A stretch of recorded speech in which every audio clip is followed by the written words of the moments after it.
देखो दोस्तों, जुम्मा का आज जुम्मा में आज हर में आए थे नमाज के लिए।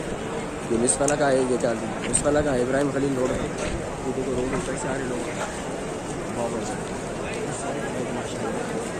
ये देखो अभी नमाज छोटी जुम्मा की और अभी पढ़ के आ रहे हैं हम, बहुत दूर से आए हम। ये देखो टावर और यहाँ पे खरीद नहीं है माशाल्लाह। और यहाँ पर हमारे होटल है।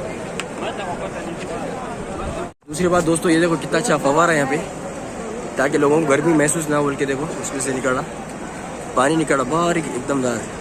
ऐसा मतलब बारिश गिर रही क्या है धीमी धीमी। देखो तो ये पानी है माशाल्लाह, ठंडा ठंडा लग रहा है।